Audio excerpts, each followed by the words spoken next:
כובד משקל, תראו איך אני רזה, אני מוכן להוריד את הסוודר. אין שום כובד משקל. לא כפשוטו ולא כדרשו. טוב, קודם כל בוקר טוב. ברוכים הנמצאים, ברוכות הנמצאות. יישר כוח לרב אהרון. למרות שאנחנו לא נפגשים הרבה, ממש כמעט לא נפגשים, אני מרגיש שאנחנו מאוד קשורים. לפחות מבחינתי זה ככה. אז יישר כוח לכל מי שפעל ליום המוצלח הזה שבעזרת השם יהיה פה. אין ספק שהייתי אומר אולי המצווה המרכזית בליל הסדר היא מצוות סיפור יציאת מצרים. ועל פי ההלכה אנחנו מצווים לספר ביציאת מצרים קודם כל לעצמנו, אפילו כולנו חכמים, כולנו נבונים וכו', אבל בעיקר המצווה הזאת לספר ביציאת מצרים היא ביחס לילדים, ביחס לבנים, שנאמר והגדת לבנך, ולכן הגדה של פסח היא על פי הפסוק ביחס לבן שאינו יודע לשאול, והגדת לבנך.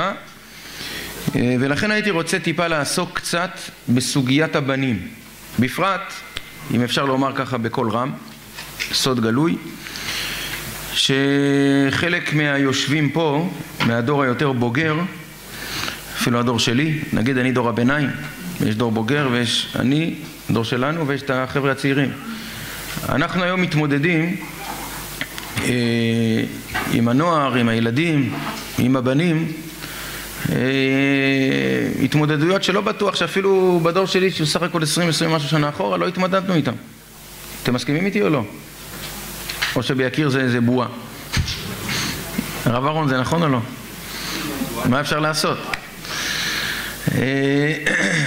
אז אני חושב שכדאי קצת לעסוק בסוגיה הזאת של ארבעת הבנים, ואנחנו ננסה לעסוק רק, אם אפשר לומר, בשלוש נקודות. ידוע, נקודה ראשונה, ידוע שהתורה לא הזכירה שיש 4 בנים. כלומר, בשום מקום בתורה לא כתוב שהבנים מחולקים ל4. לפי הסדר של ההגדה, אני אומר חכם, רשע, תם שאינו יודע לשאול. זה לא כתוב בשום מקום. מה שכן כתוב, ש4 פעמים בספר שמות ובספר דברים, יש ציווי לספר את יציאת מצרים בליל ט"ו בניסן לבנים, ולכן חכמים למדו מהשאלה והתירוץ בתורה, ובהגדה זה לא בדיוק חופף, למדו שיש כנראה 4 בנים, והיה כי ישאלך בנך מחר לאמור, והיה כי יאמרו עליכם ביניכם וכו'. אז אם כן, שאלה ראשונה שצריך להתמודד איתה, למה לפי התורה לא כתוב שיש 4 בנים? זאת שאלה חמורה, אני חושב, השאלה הזאת. אני רוצה להגיד את זה קצת בשפה שהיא נשמעת מסוכנת, אבל זה לא תנ"ך בגובה העיניים, זה תנ"ך בגובה השמיים. מאיפה לחז"ל שיש בכלל 4 בנים? אולי 18 בנים? אולי אין בכלל? יש בן אחד? אז קודם כל, אנחנו מקבלים את זה כנתון, כנגד 4 בנים דיברה תורה. האלף שאלה ראשונה, זה לא כתוב בתורה, שיש 4 בנים. למה זה לא כתוב? שאלה שנייה, כשאנחנו רואים את הסדר שמסדרי ההגדה סידרו את 4 הבנים, אנחנו רואים שהסדר הוא חכם, רשע, תם ושאינו יודע לשאול. וכבר שאלנו בטח לפחות פעם אחת, מדוע הרשע לא ממוקם אחרון? זאת אומרת, אם המבנה, הסדר של 4 הבנים, הוא לפי המדרגה של הבן בשולחן ערוך, לפי הצד ההלכתי, רמתו ההלכתית השולחן ערוכית, אז לכאורה החכם, שאני כרגע לא יודע מי הוא הבן המשובח, תם ושאינו יודע לשאול איזה משהו באמצע, ורשע, בן לתיאבון, בן להכעיס, זה האדם שעובר עבירות חס ושלום, מתוך תודעה, מתוך הכרה שכלית, מתוך רצון, מתוך כוונה, מתוך הזדהות. אז ברור לכאורה שהרשע היה אמור להיות מובא בסוף הרשימה, כי הוא מבחינת מדרגתו על פי השולחן ערוך, הוא האדם המושחת והגרוע ביותר. מכן, מדוע הרשע ממוקם שני? היו שהלכו בכיוון הזוגות, חכם, רשע, תם שאינו יודע לשאול, אבל נלך בכיוון אחר. שאלה שלישית, שנשאל עליה 2 שאלות ונסתפק באחת. 1, חכם. מה ההפך מחכם? טיפש. יש בן טיפש פה? לא. רשע. מה ההפך מרשע? צדיק. יש בן צדיק פה? לא. טוב, אז גם השאלה הראשונה היא חשובה, איפה הבן הטיפש? אבל נראה שהשאלה השנייה היא הרבה יותר חמורה. אין בן צדיק? ואמך כולם צדיקים, לא? אז זה הכותרת של הדף הזה, היה אפשר גם לתת לו כותרת אחרת. לאן נעלם הבן הצדיק? אין בן צדיק. אז אם כן אנחנו הולכים להתמקד רק בשלוש שאלות. שאלה ראשונה, מדוע התורה לא מחלקת את החילוק המרובע הזה של ארבעת הבנים? ב', שאלה שנייה, מדוע הרשע ממוקם שני ולא אחרון? ג', לאן נעלם הבן הצדיק מהאגדה? האם זה מעניין אתכם השאלות האלה? מעניינות אתכם? כן או לא? אם לא אפשר לחזור לפינת הקפה, זה נראה לי לא רע שמה. טוב, זה נראה לי לא רק מעניין, זה גם נראה חשוב. טוב, אז בואו נתחיל. אז כידוע, פירושי האגדה, ברוך השם ים ללא סוף, נלך בדרכו של המהר"ל וננסה קצת לפתח את המהר"ל הזה. אומר המהר"ל מקור מספר 2 בפירושו, אחד הפירושים, דברי נגידים ביחס להגדה. ביאור עניין זה הוא כי הבנים נחלקים דווקא לדלת חלקים. אומר המהר"ל, יש 4 טיפוסים אנושיים, לאו דווקא של בנים, תכף נראה, אבל כרגע מדובר על בנים. תכף נראה שזה לא 4, זה בעצם 3. קטגוריה אחת, החכם והרשע, זה אותו סוג של בן, תכף נסביר. קטגוריה שנייה, התם. קטגוריה שלישית, שאינו יודע לשאול. מה ההגדרה של כל אחד מהטיפוסים האלה או מבתי האב האנושיים האלה? אומר המהר"ל, הבן הראשון, הבן החכם, כי יש בן שמוסיף חוכמה ומדע בעבור שיתחכם לדעת דברים שאינם לפניו. המילים שאינם לפניו הם המילים המרכזיות פה במהר"ל, תכף נראה. והוא מתחכם עליהם וקנה חוכמה, וזה נקרא חכם בעבור שקנה חוכמה. זאת אומרת, יש טיפוס אנושי אחד שהוא מתעורר מתוך סקרנותו, רצינותו, אישיותו, אחריותו וכו'. הוא מתעורר לשאול שאלות של מהות ומשמעות גם אם הדברים לא נמצאים לפניו. אני אומר את זה בשפה שלי, עוד 2 דקות זה יתברר. הוא לא צריך שעון מעורר כדי להתעורר. ברגע שהוא מתחיל את גיל ההתבגרות, נגיד בגיל 2 ומסיים אותו, נקווה בגיל 42, ב-40 השנים האלה הוא שואל שאלות של מהויות ומשמעויות. הוא לא צריך שתהיה רעידת אדמה בצ'ילה, 8.2 אמרו הבוקר, כדי להתעורר. רגע, מה זה פה רעידת אדמה? מה זה פתאום הרגש מתפרץ? הוא לא צריך להתעורר, הוא לא צריך שעון מעורר כדי להתעורר. יש לו איזה שעון ביולוגי עצמאי שמתעורר מעצמו. היות ואני מגיע ממכון מיר, כך הציגו אותי, אז במכון מיר הרבה פעמים, כשבאים אנשים לפעמים ממרחקים, תרתי משמע, אז זה מעניין אותך לשמוע, תגיד, מה גרם לך לסובב שם איזה פיוז? אז אתה מצפה לשמוע איזה סיפור, נכון? נפל עליי איזה בניין בין 30 קומות ויצאתי בחיים, יש אלוהים. לפי ההבנה הזאת אנחנו מתחילים להבין שיכול להיות שדווקא אותו אחד שאין לו סיפור, זה הסיפור. זאת אומרת, עברתי תהליך בחיים, התחלתי לעמוד על דעתי, רוצה לברר סוגיות של מהות ומשמעות, חשבתי שאולי התורה זה אחת אפשרות לבדוק את זה. יפה, זאת אפשרות אחת. חכם זה אדם לאו דווקא שיש לו מידע, כי היום דוקטור גוגל הוא החכם ביותר, הוא כבר פרופסור דרך אגב, הרב פרופסור. לכן חכם, אומר המהר"ל, זה טיפוס, זה אישיות, זאת אישיות של אדם רציני ואחראי שמתעורר מעצמו לברר את משמעות החיים. האדם מחפש משמעות, פעם קראנו באיזה ספר. אז כי יש בן שמוסיף חוכמה ומדע בעבור שיתחכם לדעת דברים שאינם לפניו, הוא לא צריך שזה יהיה לפניו, והוא מתחכם עליהם וקנה חוכמה, וזה נקרא חכם בעבור שקנה חוכמה. השני, הסוג השני, תם, תכף נגיע לרשע. הסוג השני שאין בו תוספת ואין בו מגרעת. הסוג הראשון רוצה להוסיף מעצמו, הוא רוצה לברר מעצמו, הוא מתעורר מעצמו, יפה, הוא מוסיף. השני, אין בו תוספת ואין בו מגרעת. תם מלשון מה? תמים. תמים מלשון מה? שלם. כלומר, יש טיפוסים כאלה שהם בטוחים שהם שלמים.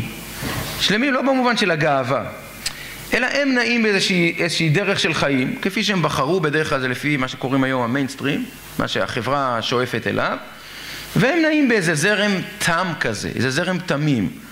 לומדים, ואחרי זה הולכים לצבא, ואחרי זה טיול בחוץ לארץ, ואחרי זה אוניברסיטה, ויש איזה סדר, והם מתארגנים כלכלית, הכל בסדר. יש איזה מין תמימות כזאת, איזה מין כביכול שלמות כזאת. ואז פתאום מופיע איזה זעזוע, מופיעה איזה טלטלה. יש פתאום איזו התפרצות של מציאות יוצא דופן, חס ושלום, פתאום איזה טיפול נמרץ, הוא מוצא את עצמו בכניסה לטיפול נמרץ, פתאום איזה חס ושלום 300,000 איש ותרבויות נמחקות באיזה צונמי 1 או 5 דקות, ואחד אומר על זה הדרך.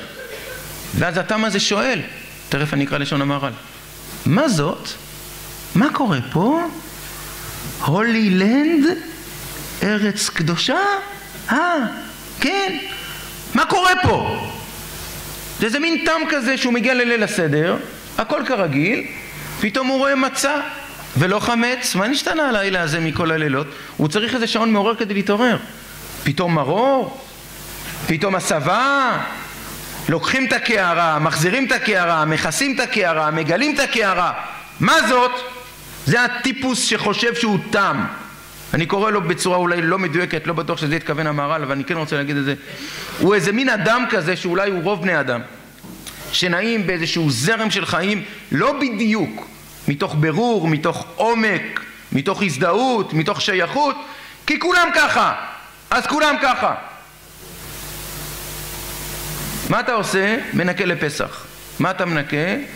את האלומיניום שבתוך החלונות. מי אמר שצריך לנקות?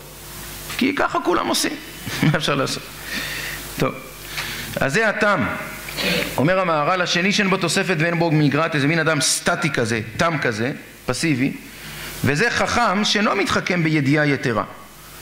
הוא לא מתעורר מעצמו, רק לשאול על הדברים כאשר יראה שינוי. האדם הזה, אם אפשר לומר, מטריח את הקדוש ברוך הוא לעורר שינויים במציאות כדי שהוא יתעורר סוף סוף.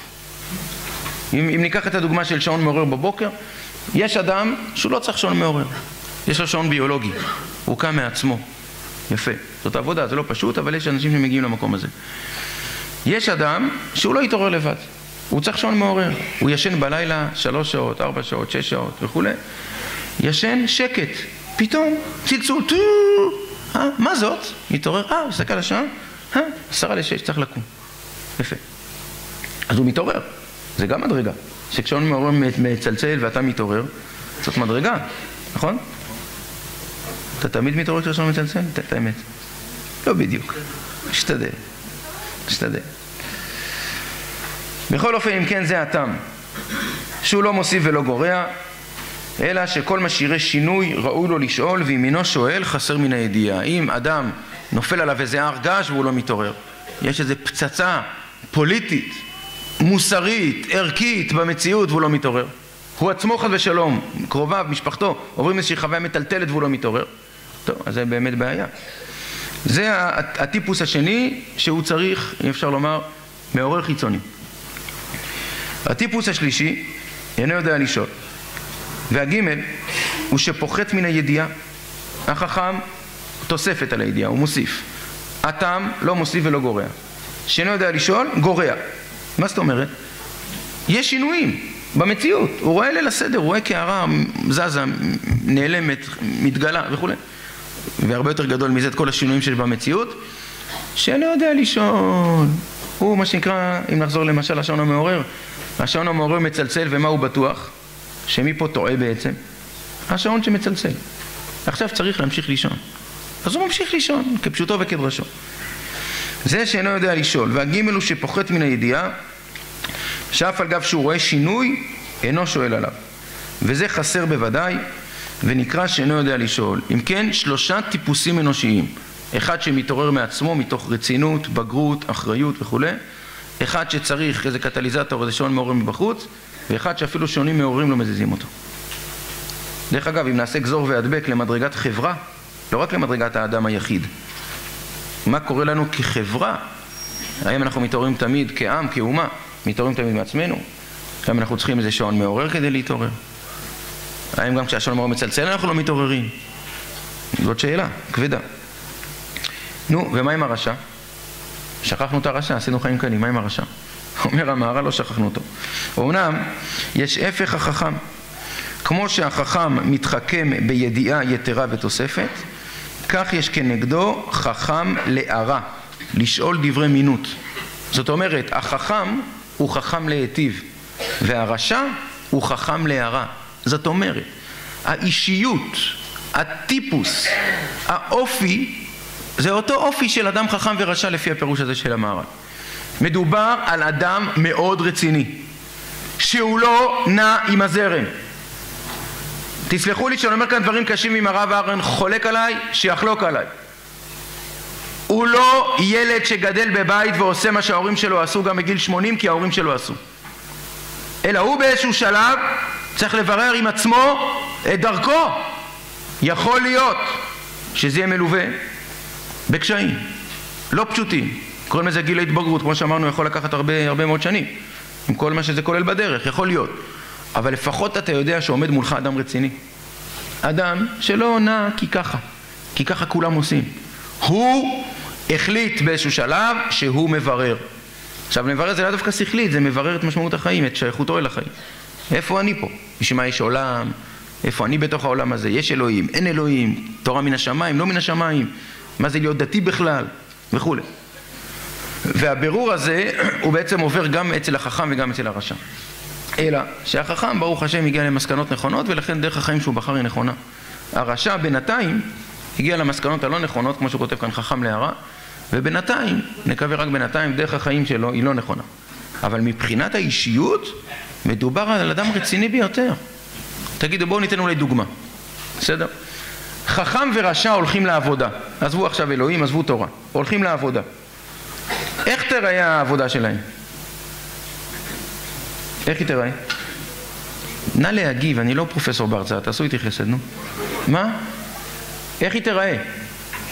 רצינית, ראש גדול, לוקח אחריות, נשאר שעות נוספות בהתנדבות, כמובן בגבולות גזרה. זה אדם חכם ורשע. אם הבוס יגיד לו, תשמע, כדי לעבוד לסיעה אתה דופק כרטיס, אני רוצה לראות שאתה נמצא בשעות העבודה, זה מעליב אותו. זאת אומרת, אתה לא סומך עליי, אני לוקח אחריות. תן לי חופש עבודה, תקבל תפוקה פי 10 ממה שאתה רוצה. זה האדם החכם והרשע. כשהוא עובד, הוא עובד ברצינות. תם בא לעבודה, איך הוא עובד? קודם כל דופק כרטיס, קודם כל שהכרטיס יעבוד, דבר ראשון.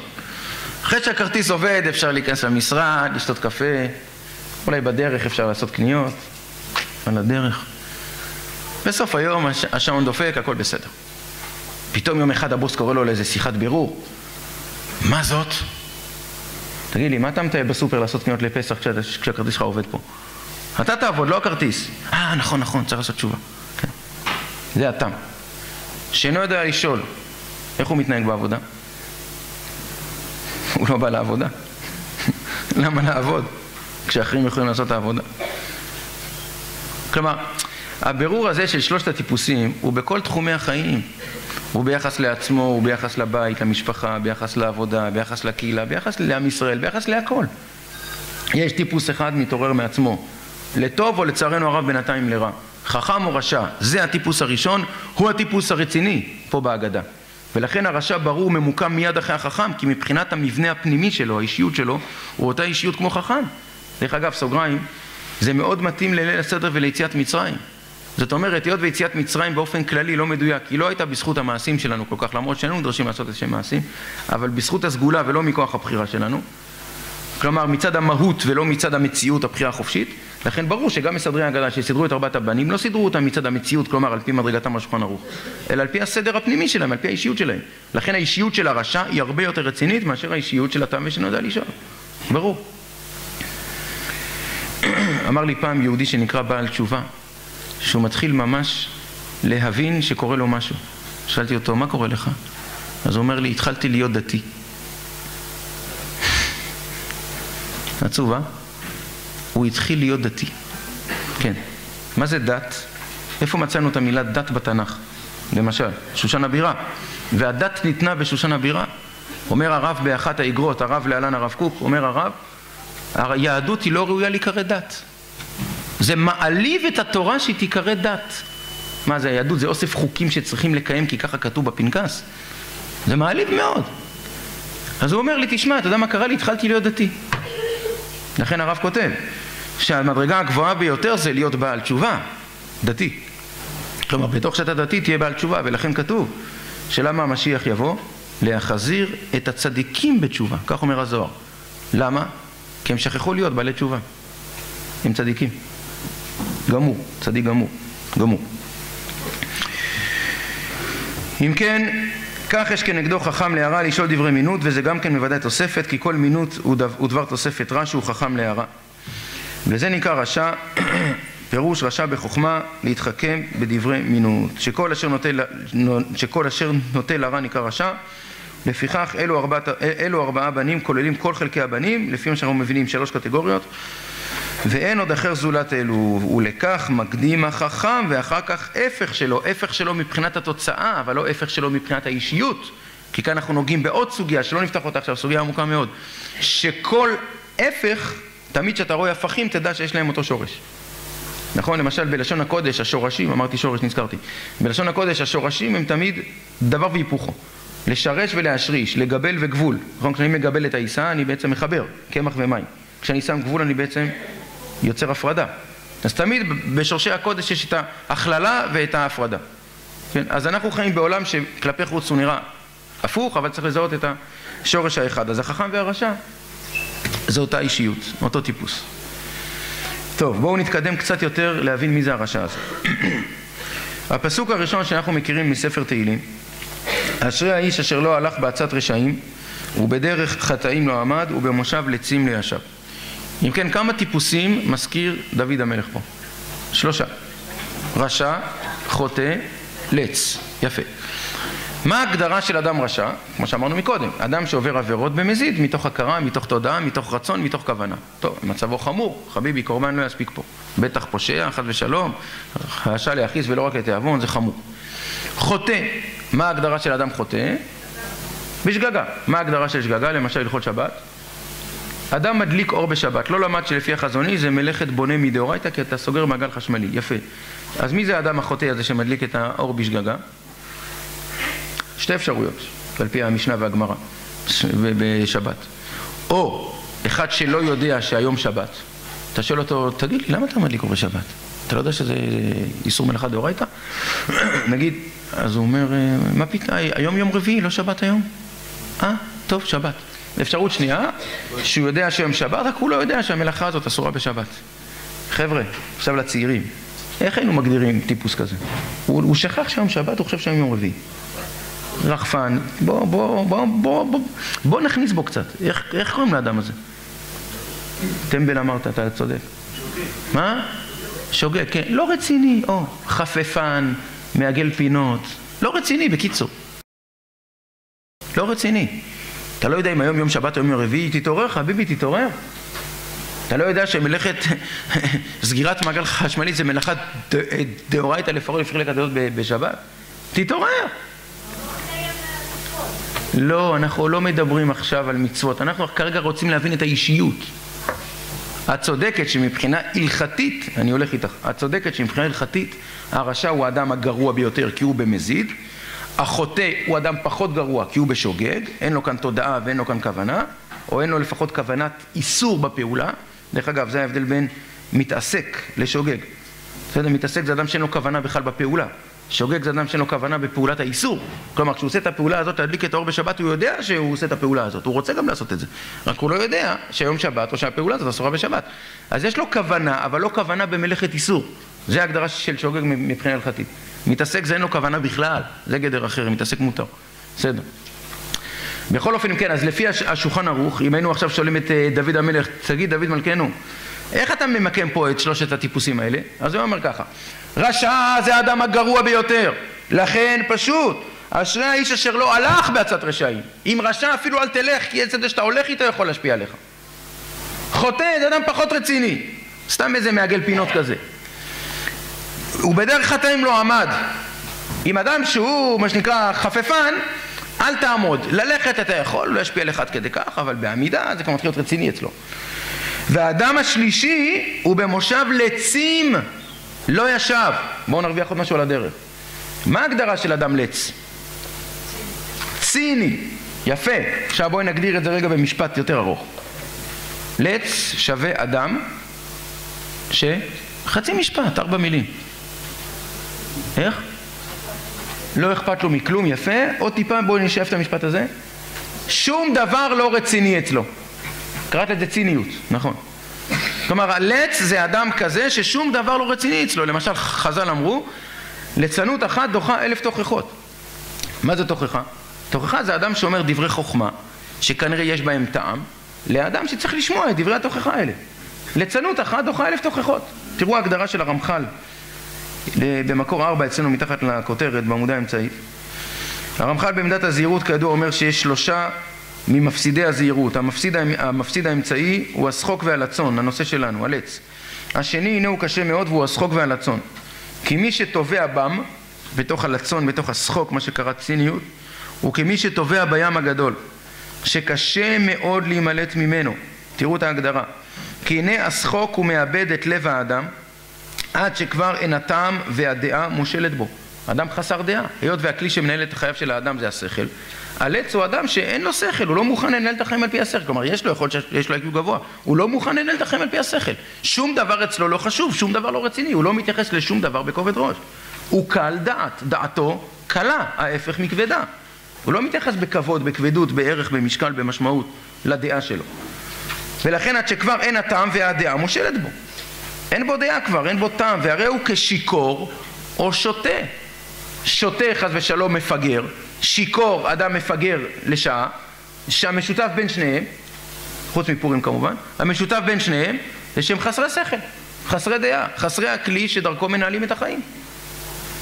אז האדם הזה, הלץ הזה, הוא כשיקור או כשותה, אדם חסר שכל, אשר אי אפשר לתת להם עורמה, הכוונה חוכמה, או להנהיגם, כי אינם מקבלים הנהגה.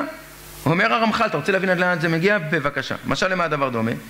ותראה כשי הלצון והשחטתו הרבה, כי כמו המגן המשוח בשמן.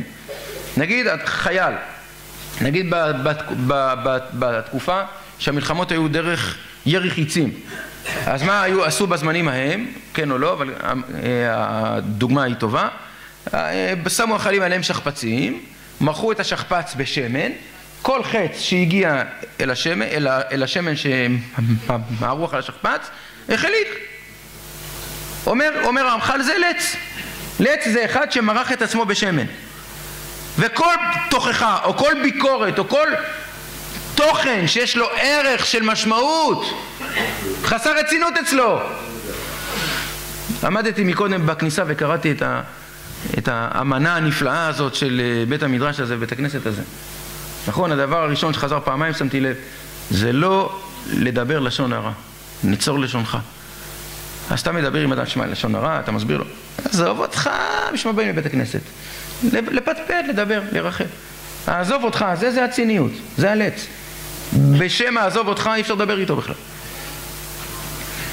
אז ותראה כשי הלצון והשחטתו הרבה, כי כמו המגן המשוח בשמן אשר ישמיט ויפיל מעליו החיצים ומשליחם לארץ ולא יניח אותם עד שיגיעו לגוף האדם, כן הלצון בפני התוכחה והמרדות, כי בליצנות אחד ובשחוק קטן יפיל האדם מעליו ריבוי גדול מן ההתעוררות וההתפעלות. אותה התעוררות נפשית מוסרית, אותה התפעלות שאמורה להיות כתוצאה מהבנה שכלית, אצל הלץ אין שם מקום לכל זה בכלל. כי בליצנות אחת ובשחוק אחד יפיל הכל. מה שהלב מתעורר הוא מתפעל בעצמו מדי ראותו או שומעו, עניינים שייראו אל החשבון והפשפוש במעשים, ובכוח הליצנות ייפול הכל לארץ ולא יעשו בו שום רושם כלל. דרך אגב, יכול להיות, אני הולך עם זה רגע בסוגריים, יכול להיות שמבחינה הלכתית הרשע הוא במזיד והחוטא הוא בשגגה, ויכול להיות שהלץ בכלל לא עובר עבירות. הוא מה שנקרא מכיר את השולחן ערוך לפרטי הפרטים, יודע את כל הפינות וכו', והוא מתנהל תוך כדי. כן? זה כמו אחד, ניקח את הדוגמה ישעיהו ליבוביץ', אם אפשר להזכיר אותו פה. למה להתאמץ בפורים? תתחמק. תתחמק. בי"ד תיסע למקום של ט"ו, בט"ו תיסע למקום של י"ד. מכוסה הלכתית, הכל בסדר. אז אפשר להיות לץ. הלכתית. יש אפשרות כזאת. אז על פי סדר ההלכה, דוד המלך מיקם את שלושתם, מהגרוע יותר לגרוע פחות. הרשע הוא גרוע יותר, החוטא פחות והלץ פחות. עוד סוגריים, בואו נרוויח, אני רוצה רגע להשלים את המשפט הזה. נו, אז מה יהיה עם הלץ הזה? אז מה הפתרון ללצים? מה הפתרון לצינים? קוראים לזה עיתונאים. מה הפתרון לצינים? בגימטריה, בדקתי, תבדקו. מה הפתרון? אם לא, אז נעשה עם הכולל. מה הפתרון לצינים האלה? מה הבעיה איתם? אז מה נעשה איתם בסוף? בפרט אם זה מערוץ מסוים, אז זה בכלל, הם יודעים את הכל. אז מה הפתרון עם הצינים האלה? הוא אומר, אמר שלמה המלך, נכונו ללצים שפטים. שפטים, מה הכוונה? משפט. מה זה משפט? איסורים, חס ושלום. נכון הוא מלשון לא רק הכנה, אלא מלשון כאן, נכון, יושר. כלומר, מה שיעשה את הלץ הזה נכון, לפחות כפתיחה, כאופציה, כאפשרות, כהווה אמינה, חס ושלום זה האיסורים. כי ברגע שיכאב לו, לכאבים האלה הוא יהיה חייב להתייחס ברצינות. הוא יתייחס להכל בחוסר רצינות. לכאבים שלו אין לו ברירה, הוא יהיה חייב להתייחס ברצינות. היום גם זה לא בטוח דרך אגב. וכבר גזרו אומר חכמים זיכרונם לברכה, שהלץ מביא האיסורין עליו, ככה אמרה הגמרא בעבודה זרה, על פי הפסוק, והוא מה שכתוב עצמו מבאר בפירוש, נכון הוא ללצים שפטים, שאלה, את השפטים, את האיסורים, את הכאבים, חס ושלום, לא יהיה להם כוח בלצנותם לדחותם מעליהם, כאשר ידחו המוסרים. את המוסר אפשר לדחות, את הכאבים לא. אז לפי סדר ההלכה, דוד המלך מיקם את שלושת הטיפוסים האלה, מהגרוע יותר לגרוע פחות. אבל לפי סדר האישיות, עכשיו בואו נקרא את הפסוק הזה הפוך, מהצד השני. הרשע הוא האדם הכי רציני פה, בתוך הפסוק הזה. זה האדם שיודע את ריבונו ומורד בו. זה אדם רציני. החוטא, סתם איזה מעגל פינות, לא שם לב. הלץ, תודה רבה, הוא בכלל אדם חסר אחריות. בטח באיזשהו שלב שנזיז את היד, זה יעוף. אז תתכוננו. השאלה אם זה ביד ימין או ביד שמאל. יתרענן, אין בעיה, ברוך אתה. הכל נהיה, ידור. מה שבטוח, בטוח. אז אם כן, דוד המלך סידר את הפסוק הזה, לא רק בסדר ההלכתי, הייתי אומר מהגרוע לפחות גרוע, אלא על פי הסדר האישיותי. ולכן הלץ הוא האדם הגרוע ביותר, והרשע הוא האדם המשובח ביותר, לפחות מבחינת הפוטנציאל. ברור אשרי האיש אשר לא הלך בצד רשעים מבחינת התוצאות המעשיות, אבל מבחינת הפוטנציאל מדובר באדם רציני. אם כן, שאלה ראשונה, אחת השאלות מתוך השלוש, ענינו. שאלה, מדוע הרשע ממוקם שני? תשובה, כי מסדרי ההגדה לא סידרו את ארבעת הבנים או את שלושת הטיפוסים לפי מדרגתם השולחן ערוכית, אלא לפי האישיות הפוטנציאלית שלהם.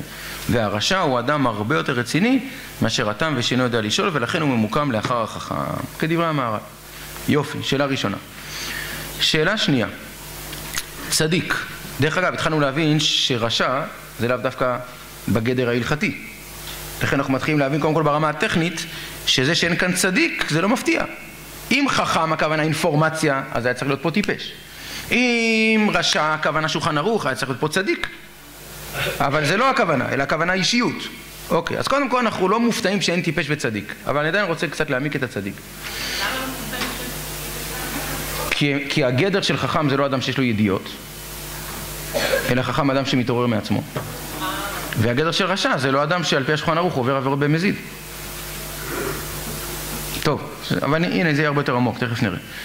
צדיק, האם מישהו מוכן להציע הצעה לאישיות הנקראת צדיק? ונא להביא הוכחה מפסוק ורמז יש לכם בדף, אבל כדאי לא להציץ בינתיים. אני רוצה פסוק אחד. פסוק אחד מספיק, הגדרה לאדם צדיק. יש הרבה פסוקים על צדיקים. צדיק התמר יפרח, בסדר, אני לא מבין מה זה תמר עכשיו. אני רוצה לדעת מה הגדרה של אדם צדיק. אדם שלא חוטא, זאת האשליה המצויה. כן. מה? מלשון שייך אל הצדק. נתתי רמז, אנחנו רוצים פסוק שיוכיח את זה. כן. צדיק אחד שבא צדיק את הקדוש. זה נכון, אבל אני רוצה מהפסוק, הוכחה מהפסוק. מה? מה זאת אומרת? לקרוא גם אני יודע. מה זה אשר יעשה טוב ולא יחטא? רמז, תלכו לפסוק השני יותר טוב. יפה, אז מי זה אדם צדיק? הגדרה? אז מי זה אדם צדיק? מה שמך? פרידה, נו תסיימי את המשפט שלך. אז מי זה אדם צדיק? שתי מילים. יפה, נופל וקם. מי הוא לא אדם שנאמר שבע יפול צדיק וקם? אם כן צדיק אדם זה שנופל וקם, זה אדם צדיק. אם כן מי הוא לא צדיק? לא צדיק זה אדם שהוא לא נופל, כמו שנאמר שם מקודם בטעות. אדם צדיק זה אדם שנופל וקם. אדם שלא נופל, ואז הוא לא צריך גם לקום, כי הוא אף פעם לא נופל, זה לא הגדרה של אדם צדיק. נקרא לזה צ'יפופו, קופיקו, מלאך, הזיה, דמיון, אשליות, עולם הבא. לא יודע איך נקרא לזה, זה לא מעניין כרגע. צדיק הוא לא. לכן א', מי לא צדיק? לא צדיק, אדם שלא נופל. ב', מי לא צדיק? אדם שנופל, נו תמשיכו, ולא קם. יפה. אם כן, מי הוא הצדיק? נופל וקם. אז מי הוא לא צדיק? או לא נופל, אדם שלא נופל, או אדם שנופל ולא קם, זה לא צדיק. יפה. למה 7 ייפול צדיק וקם? נו, הדור הזה כבר צריך לענות תשובה למה 7. למה כמה? יפה. עכשיו למה 7 באמת? מה המקור ללמה 7 למה כמה? בוחן פתע, בלי ספרים פתוחים. הדור הצעיר לא מכיר, מה יהיה? גשש מפורש. אתה מכיר? בסדר. אוקיי, אז 7 ייפול צדיק וקם. יפה, עכשיו ברצינות. למה 7? מה? איך? מספר? טופולוגי. ככה להגיד על שלמה המלך? יום יום. למה לא כתוב 6 ייפול צדיק וקם? למה לא כתוב 800 ייפול צדיק וקם? נכון, אם היה כתוב 6 הייתי כותב, הייתי שואל למה 6, את צודקת בדיוק, עוד 2 דקות תלך תשובה, תביא לי למה 7. בעזרת השם, מה? אומר המהר"ל, בואו נתמקד במספרים 6, 7, 8. 6 זה עולם הטבע, כידוע 4 רוחות שמיים, צפון, דרום, מזרח, מערב, למעלה למטה, קובייה, סגור. 6 מסמל את עולם הטבע. יפה. 7 מסמל את הקדושה שבתוך עולם הטבע, בחינת שבת, שבת והיא נפש. השבת היא הנפש של 6 ימי הטבע, 6 ימי המעשה. יופי. 8 כידוע, מעל הטבע. יפה. עכשיו בואו נחבר 2 פסוקים חוץ מהפסוק 7 ייפול צדיק וקם. עכשיו אנחנו צריכים לחבר פסוקים, בגרות בחיבור עכשיו. ידע? 6, מה המשך הפסוק היה צריך להיות? 6, אם שלמה המלך היה כותב פסוק על 6, מה הוא היה כותב? 6, ייפול, לא יודע מה, רשע, צ'יפופו, קופיקו, לא יודע מה. 6 ייפול משהו, נגיד ייפול רשע, רק כדי לסבר את האוזן. 6 ייפול רשע, מה זאת אומרת?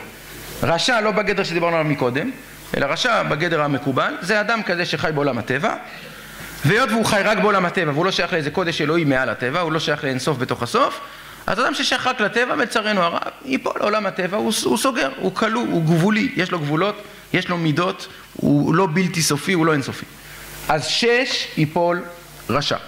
יפה, עוד פסוק לחבר עכשיו. 8 לא ייפול, מלאך, נפלא. יפה. למה? כי הוא מלאך. 7 ייפול צדיק וקם. עכשיו בואו נתחכם עוד טיפה. מצד מה הצדיק ששייך ל7 נופל? מצד 6, יפה. מצד 6. היות והצדיק הוא אדם שחי בעולם הטבע עם כל כישרונות החיים הטבעיים, אז ממילא הוא שייך לעולם של נפילות, ברור. אז מצד 6 שבתוך 7 הוא נופל. מצד מה הוא קם? 7 שב6. יופי. וביום השביעי שבת והיא נפש. אם כן, הפסוק מדויק לגמרי. 7 ייפול צדיק וקם. יפה. אז מה ההגדרה של אדם צדיק? נופל וקם. אין מה להתלבט אחרי זה. נופל וקם. זאת ההגדרה של אדם צדיק.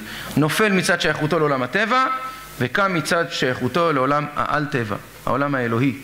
ולכן הפסוק שמופיע במקור 6, גם על ידי שלמה כידוע, האדם אין צדיק בארץ אשר יעשה טוב ולא יחטא. הפירוש המקובל, אדם אין צדיק בארץ אשר יעשה טוב ולא יחטא ולא יעבור עבירה או יעשה רע. לפי בנו של נפש החיים, אדם אין צדיק בארץ אשר יעשה טוב ולא יחטא, חטא מלשון חיסרון. כלומר, האם אדם יכול לעשות טוב ולא רע? ספק גדול, נגיד יש צדיקים מיוחדים.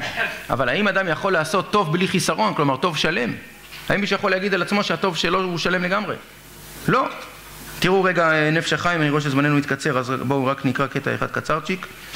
העמודה השמאלית, מאז שהאדם הראשון אכל מעץ הדעת טוב ורע, עץ המחבר טוב ורע, ממילא הוא שייך תמיד לטוב ורע. צריך להבין מה זה טוב ורע, נסביר כרגע.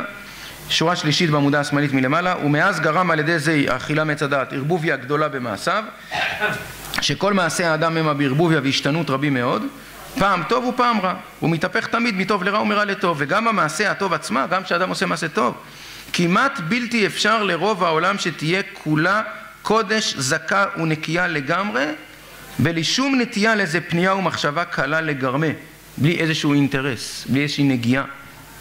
וכן להפך, במעשה אשר לא טובה, גם כשאדם עושה מעשה רע, שלילי, גם כן מעורב בה לפעמים איזה מחשבה טוב לפי דמיונו. וגם הצדיק גמור, שמיימיו לא עשה שום מעשה אשר לא טובה ולא שח מיימיו אפילו שום שיחה קלה אשר לא טובה חס ושלום, עם כל זה כמעט בלתי אפשר כלל שמעשיו הטובים עצמם כל ימי חייו יהיו כולם בשלמות האמיתי לגמרי, בין טוב ללא רע ובין אפילו טוב ללא רע, אבל טוב מושלם, אלא טוב שצריך תמיד השלמה. אלא לא יכול להיות שיהיו כולם בשלמות האמיתי לגמרי ולא יהיה אפילו באחת מנה שום חיסרון ופגם כלל. וזה שאמר הכתוב כי האדם אין צדיק בארץ אשר יעשה טוב ולא יחטא, רוצה לומר שאי אפשר שלא יהיה על כל פנים קצת חיסרון במעשה הטוב עצמו שעושה, כי חטא פירושו חיסרון כידוע. יפה. בואו נחזור להגדה. אז אם כן, צדיק זה אדם שנופל וקם. יפה. עכשיו בואו נעשה גזור והדבק. לפי המהר"ל, עכשיו בואו נחבר את זה למהר"ל שראינו מקודם, לפי שלושת הטיפוסים.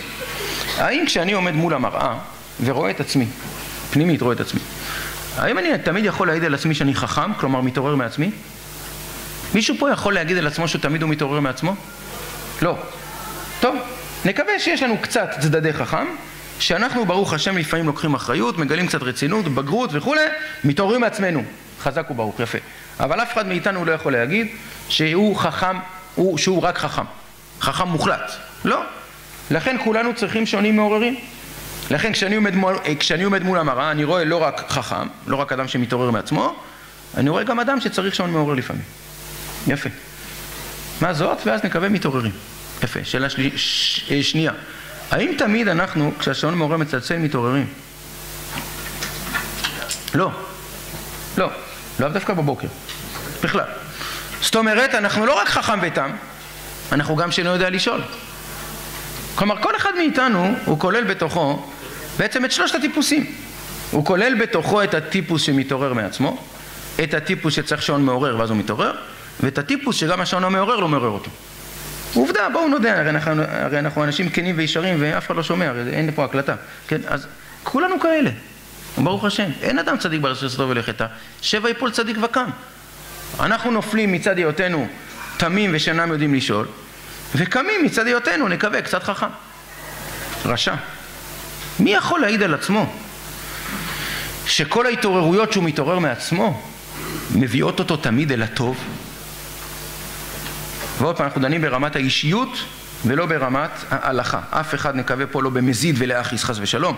מבחינת האישיות, מי מאיתנו יכול להגיד שכשהוא מתעורר, הוא מתעורר תמיד לטובה? ואני לפחות לא יכול להעיד את זה על עצמי.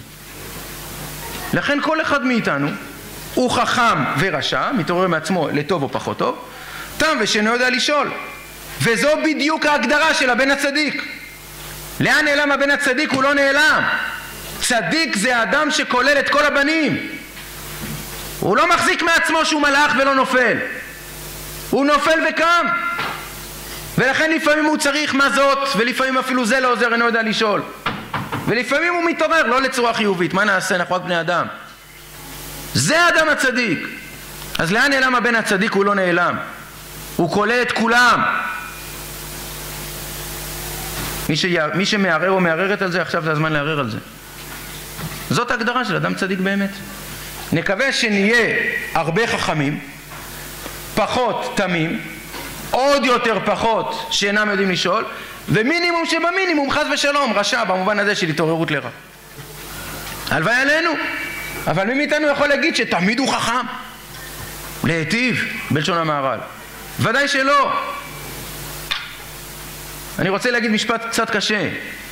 כל אחד מאיתנו יושב בליל הסדר עם כל מיני סוגים של טיפוסים.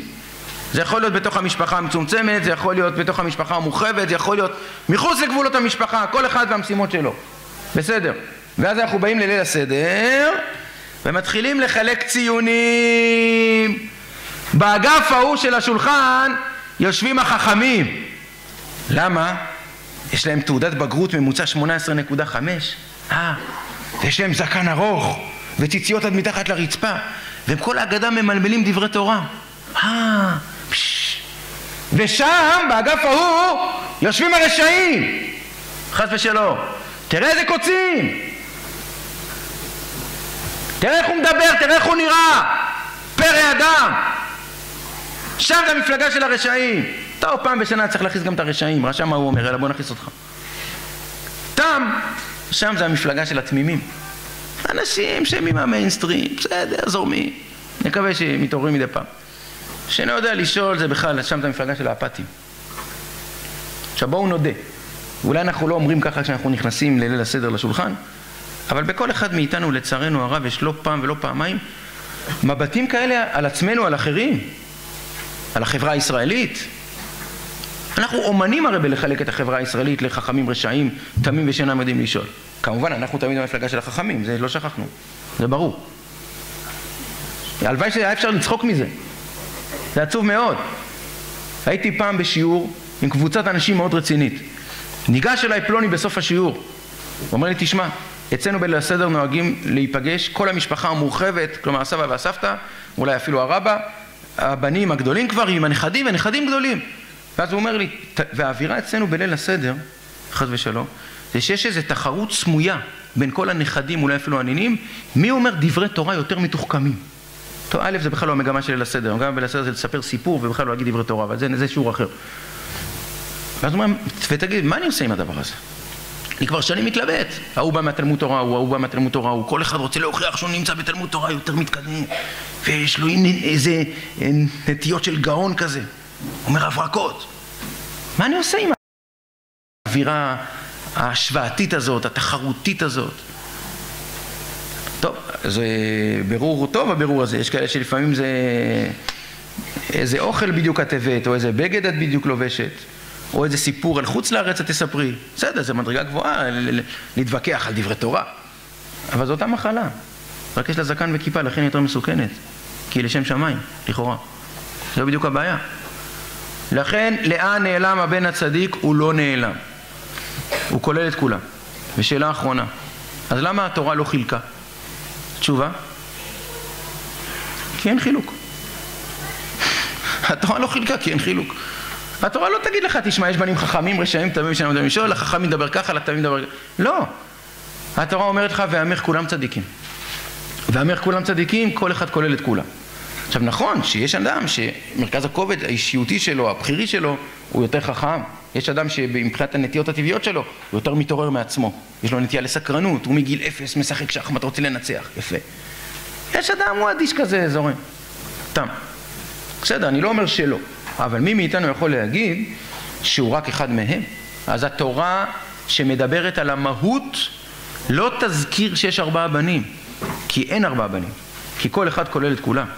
חז"ל בתורה שבעל פה שפרטו את המהות לסדר מציאות, יגידו לך בהגדה של פסח, תדע לך, יש 4 מרכזים, או יותר נכון 3 מרכזים. נכון. מה? כנגד זה התנגדות. כנגד זה התנגדות, יפה. טוב, כשתכתוב את ההגדה שלך אני קונה את זה. דרך אגב, אתם רוצים שאני אוכיח רגע את העיקרון שאמרתי עכשיו שהוא נכון. בזה אנחנו עוצרים. למה קין רצח את הבל?